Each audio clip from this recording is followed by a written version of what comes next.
Assalamualaikum warahmatullahi wabarakatuh. Jumpa lagi di channel Plants Creator 354, channel yang membahas tentang seputar dunia tanaman, mulai tanaman hias, bibit buah, bonsai, dan lain-lain, yang membahas rahasia-rahasia tentang tanaman dan manfaat-manfaatnya. Kali di konten-konten kita sebelum ini, dan terutama konten-konten terdekat kita ini, kita banyak membahas tentang seputar dunia kesehatan ya, dimana terkadang kita itu menyepelekan tentang kesehatan. Sebenarnya Allah Subhanahu wa Ta'ala banyak menyediakan untuk kita, tapi terkadang kita mungkin malas, memeng, ataupun mungkin bukan nggak sempat ya, tidak menyempatkan untuk mencari obat-obat herbal di sekitar kita. Karena obat-obat herbal ini selain mudah, khasiatnya sangat baik, meskipun bekerjanya secara lambat, tapi dapat insya Allah tuntas ya dalam mengatasi berbagai penyakit. Dibanding kita harus pergi ke dokter ataupun tempat lain yang sifatnya medis, karena namanya obat-obatan kimia itu pasti punya efek samping yang kurang baik untuk tubuh kita. Dan di konten kali ini kita akan membahas tentang manfaat daun sirih merah ya, sirih merah untuk kesehatan dan juga untuk penghias rumah yang cantik. Ketika kita nanam sirih merah, harapannya ada manfaat, ataupun menanam sesuatu harapannya ada manfaat, tapi juga bisa menjadikan rumah kita ini asri atau indah. Tapi sebelum kita masuk ke konten, jangan lupa saya ingatkan lagi, subscribe, like, dan share-nya agar membantu untuk kemajuan channel ini. Dan beritahukan kepada yang lain juga, teman-temannya, saudara-saudaranya, untuk subscribe dan berlangganan di channel kita. Karena subscribe itu gratis, saya ingatkan lagi, gratis, nggak bayar. Bisa sama-sama mendapatkan manfaat untuk kita semua. Oke. Manfaat sirih merah. Di sini saya akan sebutkan apa saja manfaat daun sirih merah. Yang pertama, menurunkan gula darah. Biasanya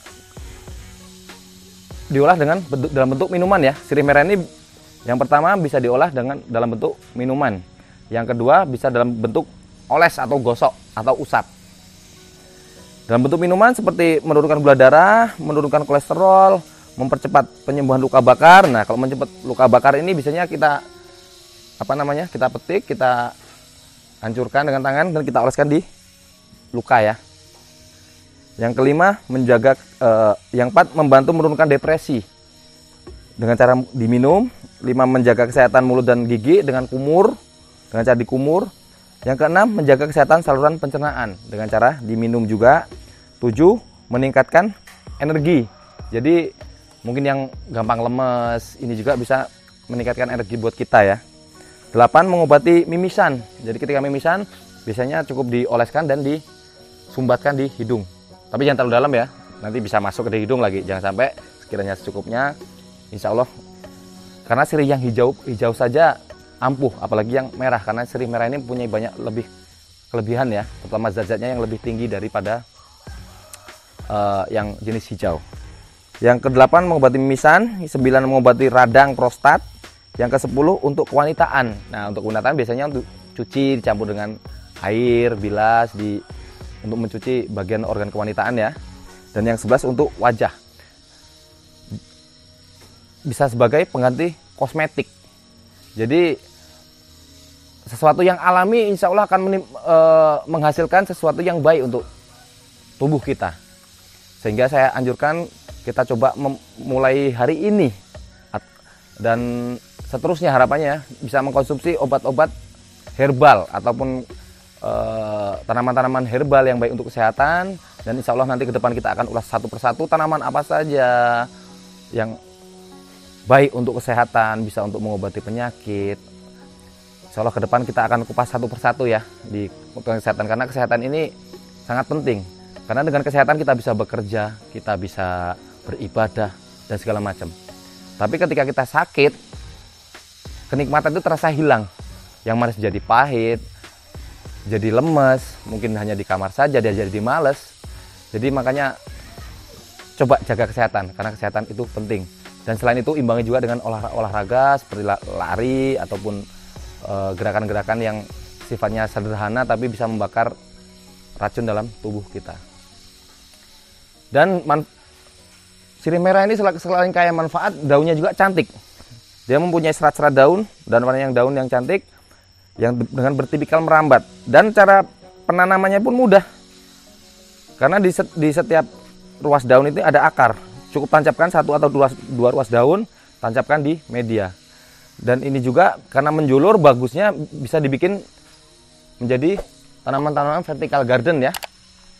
Bisa dibikin seperti ini, merambat ke atas. Jika kita tanam dalam jumlah yang banyak, insya Allah akan bagus hasilnya. Selain untuk memperindah rumah kita, juga bisa untuk obat juga.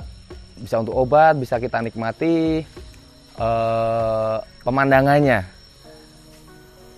Jadi ketika ini dipasang di sini, sebagai contoh kita tanam di sini, akan menghasilkan warna yang bagus untuk merah.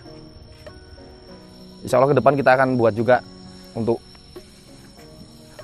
membuat vertical garden kan, berbahan dasar sirih ya.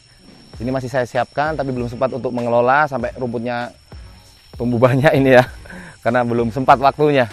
Kita masih banyak visi, misi ataupun kegiatan ataupun inovasi-inovasi yang akan kita lakukan, mulai dari bidara, mulai dari vertical garden dan lain-lain. Tapi karena keterbatasan waktu ya, karena banyaknya kegiatan, tapi pelan-pelan ke depan insya Allah sambil berjalan kita akan buat konten-konten yang lebih menarik dan bermanfaat untuk semua. Dan cara penanamannya pun sangat mudah sekali. Yang penting media tanamnya yang subur. Kalau sirih merah ini usahakan dengan rambatan, karena dia sifatnya menjulur. Jika ditanam dengan rimbun, harapannya bisa juga punya nilai plus ya, dan sirih merah ini juga laku ya. Ini laku, ada penampungnya. Untuk daunnya ini per kilo biasanya ya, per kilo sirih merah ini saya lupa harganya berapa. Tapi teman saya di sini ada yang siap menampung daun-daun sirih merah ini, karena memang untuk produksi obat-obat herbal ya. Seperti itu. Jadi saya ingatkan kembali, gak ada salahnya kita untuk menanam tanaman-tanaman herbal di rumah kita. Harapannya bisa sebagai penyejuk mata untuk kesehatan. Yang kedua, bisa mendatangkan income, bisa menjadi bisnis yang mungkin bisa untuk tambahan ya, tambahan buat kita untuk meringankan beban ataupun pengganti uang jajan anak. Oke, sampai di sini ulasan singkat tentang sirih merah dan segala macam sirih. Ini banyak juga, ada macam-macam sirih ya, ada sirih hutan, sirih merah, sirih hitam, sirih hijau, dan banyak sirih-sirih lainnya. Tapi yang sering banyak digunakan yaitu sirih merah, sirih hijau, dan sirih hitam. Tapi kalau kelebihan sirih merah ini, daunnya cantik, seratnya bagus, dan warnanya juga cantik. Jadi banyak keunggulan, keuntungan yang bisa kita dapat ketika kita menanam dengan sirih merah. Dan penanamannya yang cukup bagus, cukup dengan ditancapkan saja. Dan untuk pengolahannya bisa kita lihat banyak ya di Google ataupun di YouTube cara mengolah daun tanaman sirih merah untuk menjadi minuman. Tapi saya ingatkan lagi, jangan terlalu sering, karena sirih merah ini tajam ya. Tajam dalam arti mengkonsumsinya jangan terlalu sering. Bisa seminggu sekali atau seminggu 2 kali, jangan setiap hari, karena dapat menyebabkan efek yang kurang bagus juga kalau berlebih. Berbeda dengan bidara yang hampir tidak ada efek sampingnya. Tapi kalau untuk sirih merah ini karena tajam, dari baunya saja sudah tajam, jangan dikonsumsi terlalu sering, cukup 1 minggu sekali saja atau 2 minggu sekali. Kecuali hanya untuk obat-obat luar seperti wajah, organ kewanitaan, ataupun untuk menghilangkan bau badan, kita gunakan ketika mandi. Seperti itu tips-tips dari saya. Jangan lupa subscribe, like, dan komen dan share-nya. Dan beritahukan kepada teman-teman, saudara untuk berlangganan channel ini, karena di channel kita ini gratis, agar kita semua bisa berbagi manfaat untuk semua. Semoga konten-konten yang kami buat bisa bermanfaat dan berguna untuk kita semua. Sampai di sini, jika ada salah-salah kata, saya mohon maaf yang sebesar-besarnya. Saya akhiri, wassalamualaikum warahmatullahi wabarakatuh.